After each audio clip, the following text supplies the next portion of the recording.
मल्होत्रा साहब, हमारे central secretary साहब सुरेंद्र चौधरी साहब, जोन प्रेसिडेंट गनी मलिक साहब, मेरे सीनियर साथी खालिद सोहरवर्दी साहब, यूथ के सूबाई सदर एजाज जान साहब, डीडीसी चेयरमैन रजौरी नसीम लियाकत साहब, DDC chairman Ramban madam Shamshad साहिबा, एनसीएसयू के प्रेसिडेंट हर्षवर्धन जी, यहाँ पे स्टेज पे मेरे तमाम सीनियर साथी हजरात, जिनमें हमारे डिस्ट्रिक्ट प्रेसिडेंट सुनील वर्मा साहब, राम पुरुषोत्तम साहब, हमारे निहायत ही सीनियर लीडर जिनको अब सियासत और नेशनल कॉन्फ्रेंस में, बाबूजी कितना टाइम हुआ ना, 50-60 साल हो गए, अपने बाबू जगजीवन लाल जी, डॉक्टर चमन लाल जी, मुजफ्फर खान साहब, यहाँ पे तमाम डीडीसी, बीडीसी, सरपंच, पंच, ब्लॉक सदूर, हल्का सदूर हजरात, भाइयों बहनों बुजुर्गों, आप सबको मेरे तरफ से अस्सलाम वालेकुम और आदाब।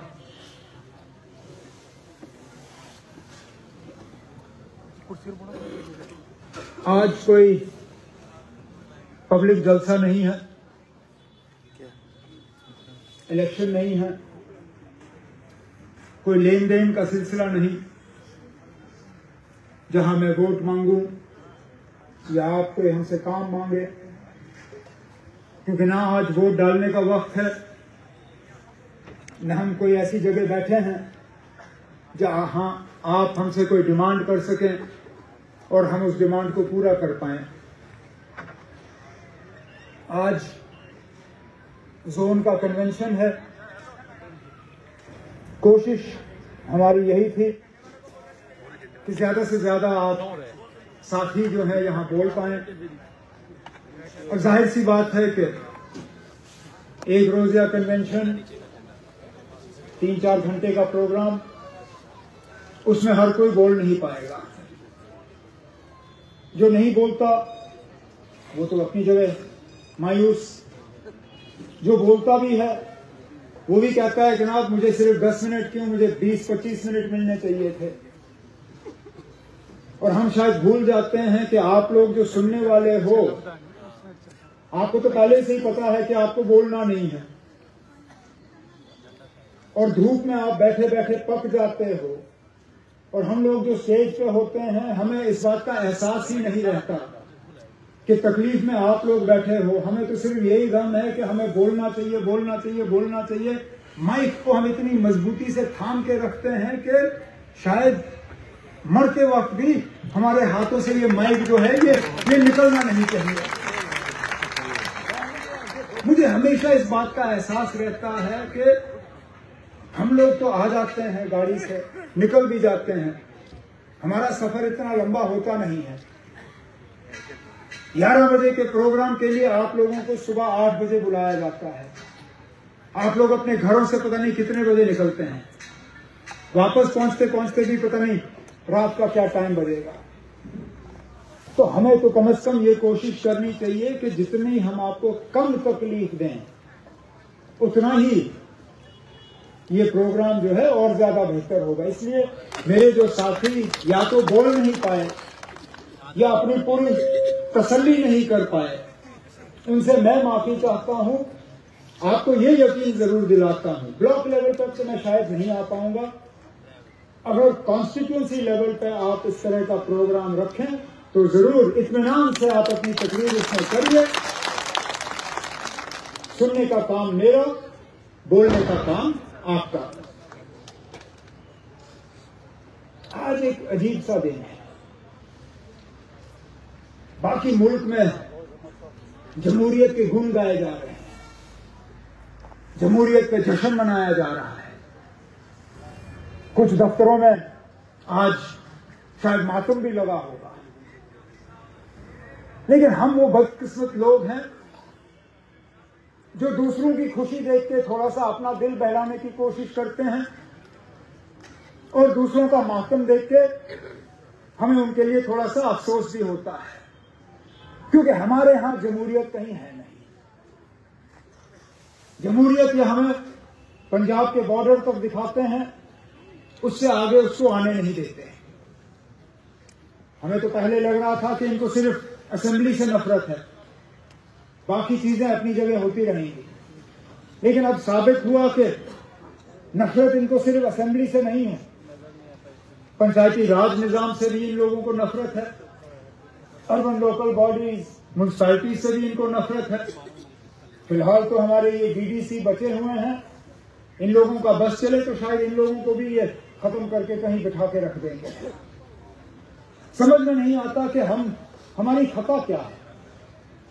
आखिरकार हमने क्या गलती की कि हमें अपना असेंबली चुनने का मौका जो है वो नहीं मिलता। बेताज बादशाह हमारे सिर पे बैठे हुए हैं, हमारे फैसले होते हैं, लेकिन उन फैसलों में हमें शामिल नहीं किया जाता। जहां मैं जाता हूं, और ये अपने साथियों के साथ मुलाकात का सिलसिला ये आज से शुरू नहीं हुआ है, कई महीनों से कश्मीर में एक एक करके असेंबली हलकों में जाके अपने साथियों से मुलाकात कर रहा हूं, वहां लोगों की बात सुन रहा हूं, और हर किसी की शिकायत यही रहती है, चाहे वो पहाड़ के इस तरफ हो, पहाड़ के यहां हो, कि हमारे फैसलों में हमें शामिल क्यों नहीं किया जाता, हमें पूछा क्यों नहीं जाता। तरक्की नाम की चीज जो है हमें दिखाई जाती है, लेकिन उसका असर हमें दिखता नहीं है।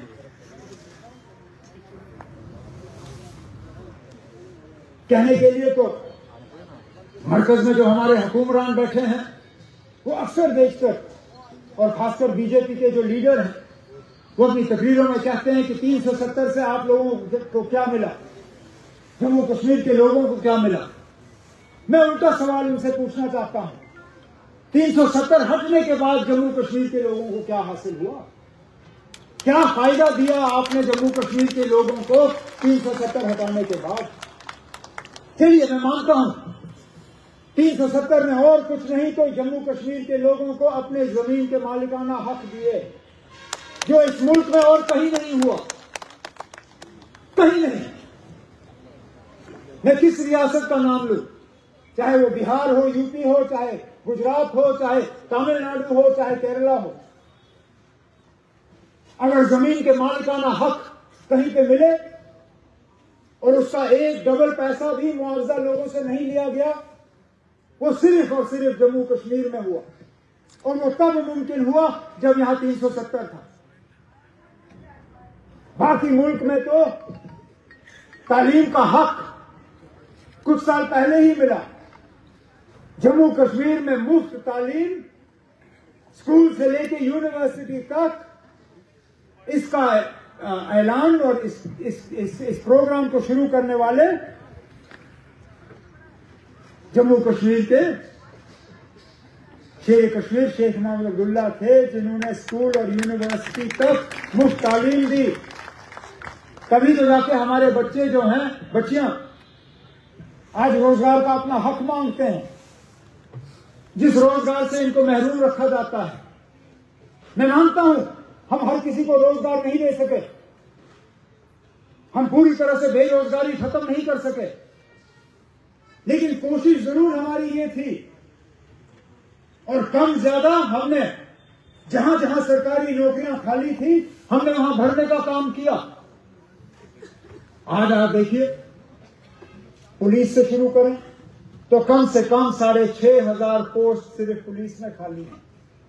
वो पुलिस जहां हम दूर दराज इलाके पे मौके पे भर्ती कराते थे, आप लोगों को आना नहीं पड़ता था, हम हेलीकॉप्टर में डीजी को बिठा के पहाड़ों पे उतारते थे, और वहीं पे अगर छाती बराबर कद बराबर वहां रेस लगती थी, और वहीं पे पुलिस का ऑर्डर लगता था।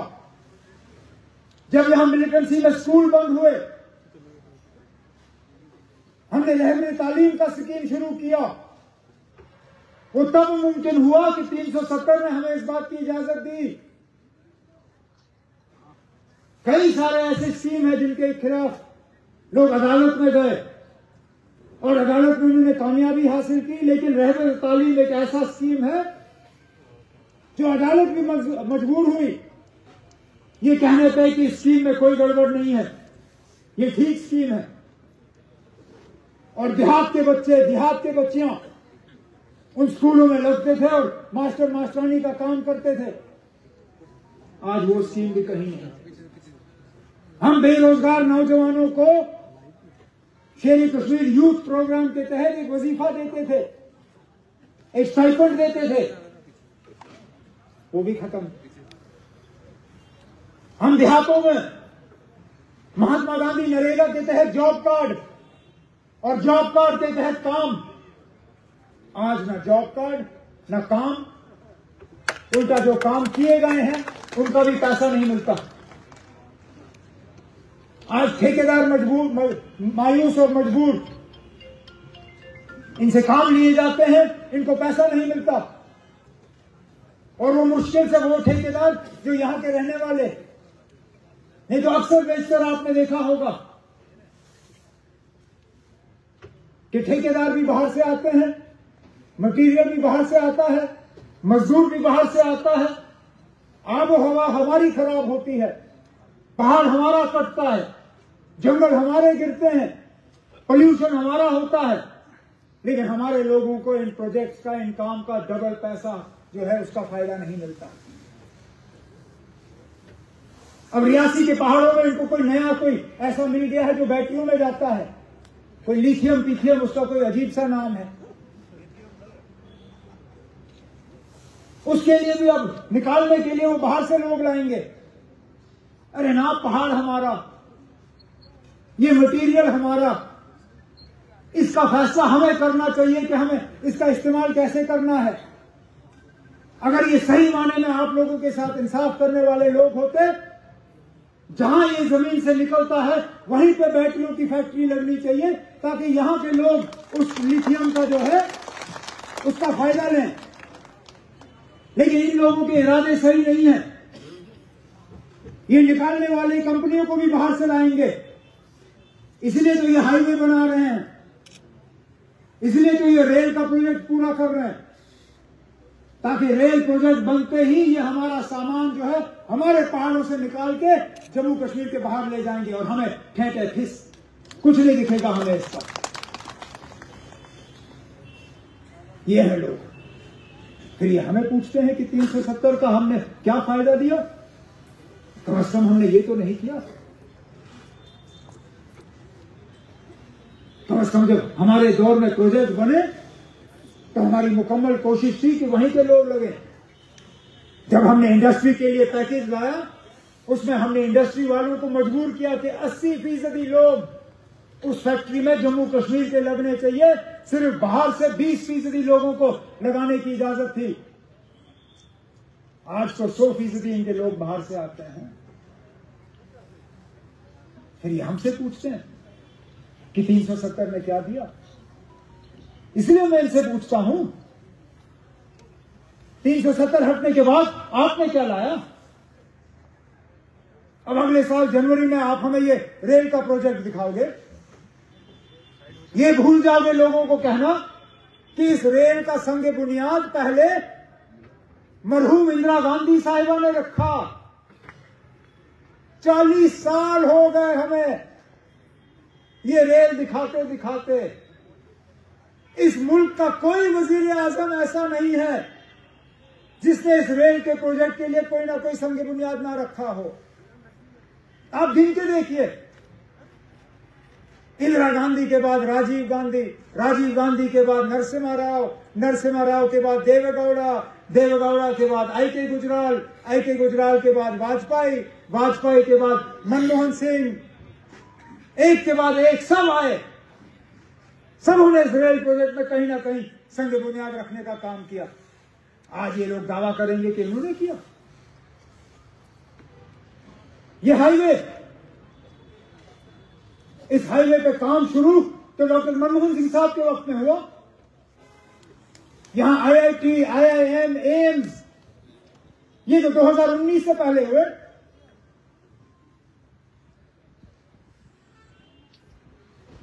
जो बिजली प्रोजेक्ट हम बना रहे थे, जिसके तहत हम चाहते थे कि हमारी आमदनी बढ़े, हमारी रियासत खुशहाल हो, खुद मुख्तार हो, एक एक करके उन प्रोजेक्टों को बिठा के रखा हुआ है।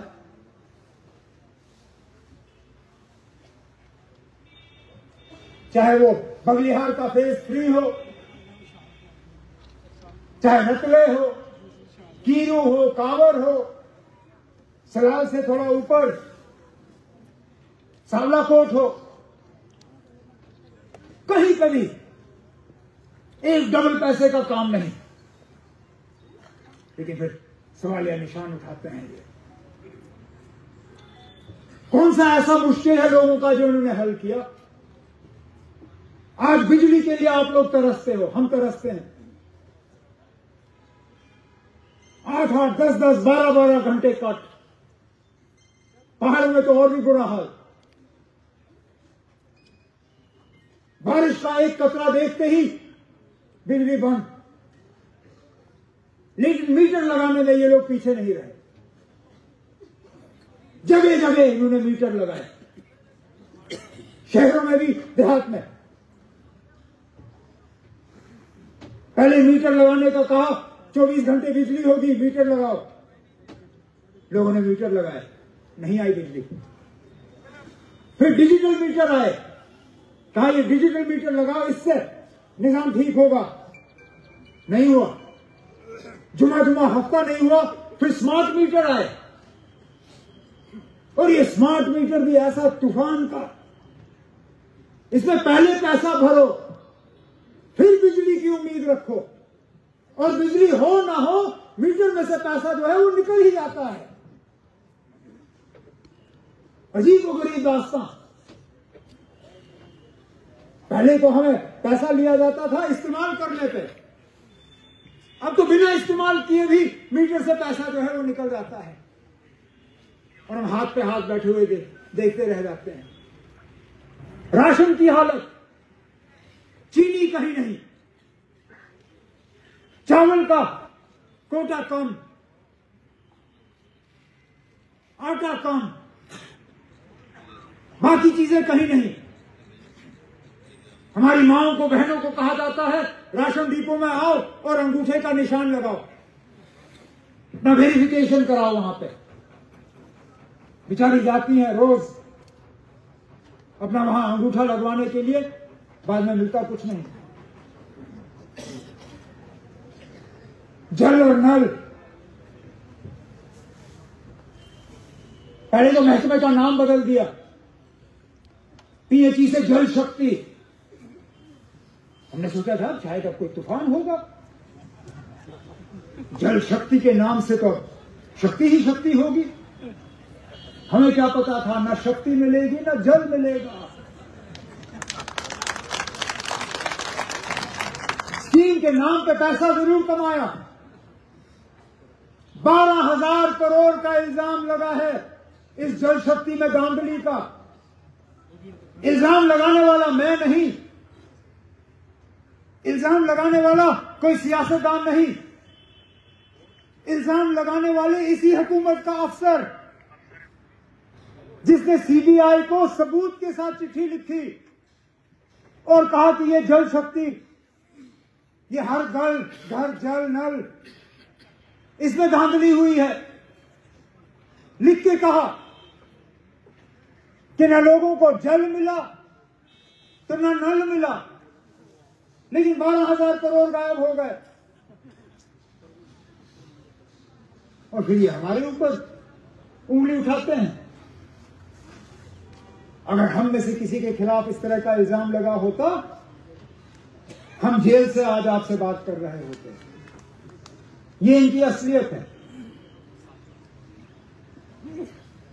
जब इनके खिलाफ इल्जाम उठते हैं तो खामोश, जब हम जैसे लोगों के साथ इल्जाम तो बिना किसी सबूत के ये कार्रवाई अपना जो है पूरा कर लेते हैं।